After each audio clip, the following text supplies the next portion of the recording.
here we are at the end of the Ape Escape month. Well, now that we're actually in May, we're no longer in April, but, it's fitting in a way. The original Ape Escape game came out 20 years ago this month, so it's the anniversary.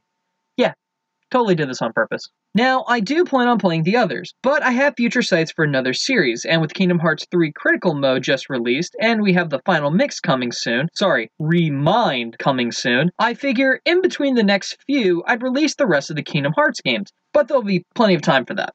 So, Ape Escape 3. This game came out in 2006, and once again was made in-house by Sony Entertainment of America. I remember not liking this one as much as the first, and that I thought this one was a little goofy, but I don't think I played this game since, 2009 maybe? But I'm older, a little more interested in Japanese crazy antics, so maybe it was a cultural flash or something. Whatever, I was willing to give this game another look, so let's go hunting one more time with Ape Escape 3.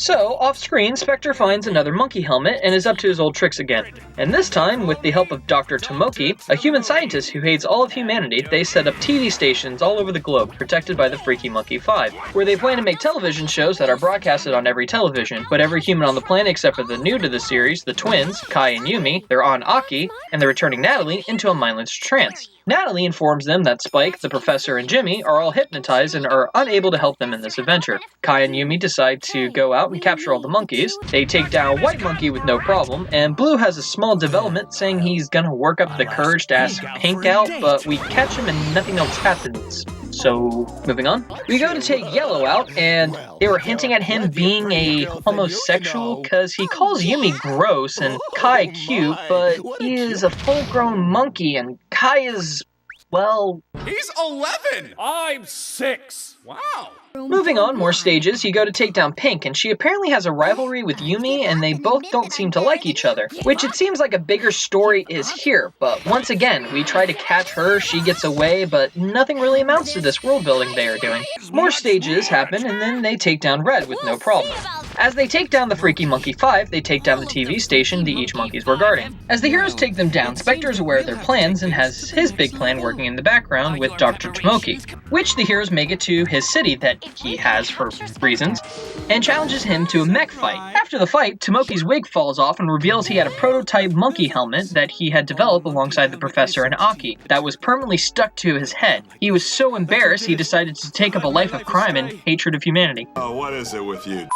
The minute an experiment messes up, you sell yourself a pair of tight pajamas and become a professional pain in my... Oh! The heroes feel sorry for him, and then Spectre laughs at him, thinking it's too funny. Dr. Tomoki realizes that Spectre didn't care for him as a partner, decides to side with the heroes, and take them directly to Spectre Station. What, that makes 3 now? He tells our heroes about how he will use his space station to cut the Earth in half and keep half of it for the monkeys, leaving the other half originally meant for Tomoki to the humans. However, he is unaware that it'll end up with destroying the planet, which is a weird turn for Spectre. He usually had plans for world domination. He seems stupider with this plan. Maybe it's the monkey suit. Oh. Bravo, Sony. Bravo. Okay, so the heroes fight him in his King Goliath mech that is giving me Kingdom Hearts 2 flashbacks. They stop and capture Spectre, but Dr. Tomoki reminds them that the Chop Rocket is still on a crash course towards Earth. Dr. Tomoki tells them that they'd be able to get out together, and that he had one thing to take care of, and that was to sacrifice and make up for everything he did wrong. Why, if it isn't number 1182. So you've come to spend our last few minutes together? Silly little thing. Here we go. The hero sees the space stations explode, and Aki is happy that the twins are home, but seems saddened by the loss of her colleague. But during the credits, it seems that he survived, by unknown means. But game's not over yet, we never caught Pink, so she freed Spectre and the rest of the Freaky Monkey 5. So, our heroes go back out and catch the remaining monkeys, and stop each member in the same boss fights again. Aki then discovers the space station wasn't entirely destroyed in the explosion, and finds that this is where Spectre is hiding out. Upon arrival, Spectre seems to be turning himself in, but it's just a ruse that Yumi falls for, and gets both her and her brother captured. But they both escape, capture Spectre, and head home and roll credits again. The plot seems more wacky than usual, which, given the source, I understand. It just seems all seriousness was thrown out the window. Which is fine, as long as the game's good, and, well, let's talk about that. This time, you can choose between Kai, who plays just like Spike and Jimmy did with their normal moves, and Yumi has a slightly different experience. She's the first and only heroine for the series. She just became a pop idol, and some of the monkeys are in her fan club, so they won't attack her, and being a trance will make them easier to catch. This game seems to make her easy mode in a way. Other than that, her differences are purely cosmetic. Her RC car is a buggy, her Skyflyer has hearts, and her stunt club is royal looking with a pink glow. Gadgets this time make the same return as in Ape Escape Pumped and Primed and Ape Escape 1, minus the Magic Punch, and these feel like they are getting old or beaten up, because the gadgets feel nerfed. The Skyflyer breaks if it hits something above it. It also doesn't go as far as it used to. I fell down many of pits just because it wouldn't go forward. The dash hoop doesn't keep the speed even if you keep spinning the analog stick, so it'll skip a tad. The water mech only sends out a small net directly in front of the player, and it doesn't dive underwater like it used to. Which I can understand, there are no water levels this time, so it seems like the water mech is here more to be able to swim in areas, to make sense to have water. They took the Pipachi mech and gave it wings and made it have turbo punches. The tank is here, but I think he used it all but 2 times? The boat returns, but it is again very situational. In fact, I think I remember mostly seeing it used in lava. Everything is here like it's supposed to, but without the need, and this was probably to put more emphasis on the morph abilities. New to the series is the morph abilities. Professor Aki made morph suits for her niece and nephew. These come as you go through the stages just like with the gadgets, and they have some interesting abilities. The Fantasy Knight, this morph is equipped with shield that allows them to block stage hazard fire. The morph also allows the two to swing their weapons for added damage. They can also unleash a powerful attack by spinning the right analog stick before slamming their weapon to the ground, creating a shockwave effect. To capture monkeys, they click on the R3 button that makes a field open up around them to capture monkeys.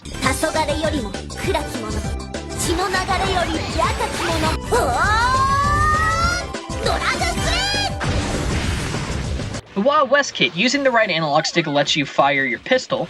Pressing the R3 can fire your net gun. Rotating the right stick will give you a charge-guided shot, then let it fly when you release the stick. The Miracle Ninja. You get high speeds, which you can use to wall run on specially marked walls, run on tight ropes, and save yourself from a free fall with the Flying Squirrel no jutsu. You can also create clones of yourself to aid in combat and also capture monkeys with. Also, a side note, when you go into stealth mode, you turn into a little log, which is kind of cute.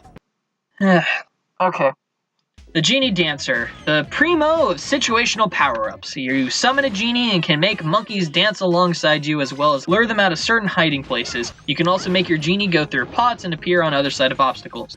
Moving on, Dragon Kung Fu Fighter. Morph you into a Kung Fu warrior, allowing you to do powerful combos.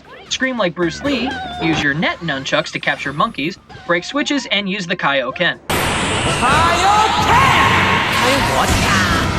The Cyber Ace, or the Princess Ace, this is the last morph you get before you beat the game.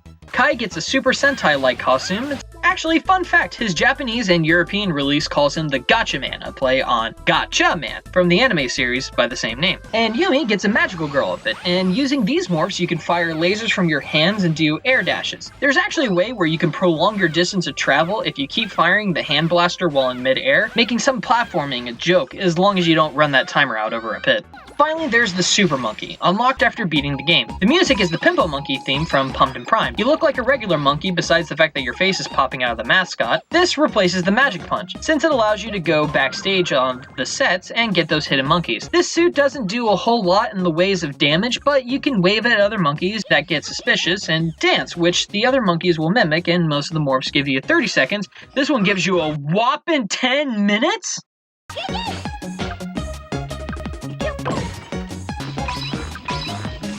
So, a lot of different gameplay styles, which making your time hunting the monkeys a lot easier. Speaking of, this time they are out to get you. They will go and attack you if you tick them off and steal your stun club or your monkey net, which if they use the net against you will send you back to the hub world. They also added a horoscope, and each monkey has a birthday, and the monkeys will tell you things like your luck for the day, your love chances, and your daily fortune. There's also a shopping plaza that replaces the Gachapon, and you can buy things like cutscenes, soundtracks, books, RC car variants, hint stages, genie dance, to practical stuff like cookies, jerseys, morph gear refills, and stocks to give you more chances to use the morph ability, which is a definite improvement over the Gachapon. The minigames can be purchased, but they unlock after certain stages. Super Monkey Throw Stadium, where you swing a monkey and see how far they can go. Ultimate Ape Fighter, where you have a Street Fighter-like style battle using the analog sticks. Then there's Mesa Gear Solid. Yes, this exists. This is a mini-game, a heavily abridged version of the Metal Gear Solid. In this game, you control Peepo Snake, a monkey loaded with Solid Snake's battle data, sent on a mission to rescue Snake and destroy a monkey-like Metal Gear. Gameplay is similar to Metal Gear Solid, in which players have to sneak around undetected and rescue prisoners. If you damage monkeys enough, they will actually drop dog tags. Players are equipped with a banana pistol for stunning enemies, and pineapple grenades for breaking open flimsy walls, watermelon C4 charges, and you get the box to help sneak around. There is a lot of references from the original Metal Gear in this that I won't spoil here. Similarly, the original PlayStation 2 edition of Metal Gear Solid 3, Snake Eater, includes a Snake vs. Monkey mode in which Snake has to capture Ape Escape monkeys. After you beat the game, you are then told how to open the cheat code screen. And there's a lot that you can get, from extra monkeys to catch, like Spike, Jimmy, Red, Blue, and Yellow Pimpotron, and one that I wish wasn't edited, a Ratchet Peepo monkey, but was taken out of American versions for unknown reasons. There is also a cheat for max coins, as well as unlock all gadgets and morphs in case you wanted to start a new save file with everything from the start to have a new Game Plus mode. Voice actors this time, no one really important did any voice acting except for hearing Nolan North as Dr. Tomoki. I didn't appreciate as a kid, and now... This time I've teamed up with this Hugh. Do you mean me, Mr. Spectre? That's right. I am human, yet the end of humanity. These monkeys have won me over. I am the ultimate scientist. I'm 28 years old, single. I'm 6'3", including hair. I'm 145 pounds, also including hair. My favorite color is turquoise, and I have an IQ of 1300. And they call me Dr. Tomoki. And don't you forget it. The only thing left is survival mode, where you can play the stages from start to finish with the best time without getting a game over. But that covers everything in Ape Escape 3, which is the last number title we would ever get. The latest release was Ape Escape Move, and that was on the PS3 back in December of 2010. There was a hint at maybe a new Ape Escape game with the Year of the Monkey in 2016, and Sony sent out a picture with a Peepo monkey, but nothing came of it. We probably won't see another installment in the series. The only thing I could ask for would be a remastered edition like they did with Crash and Spyro.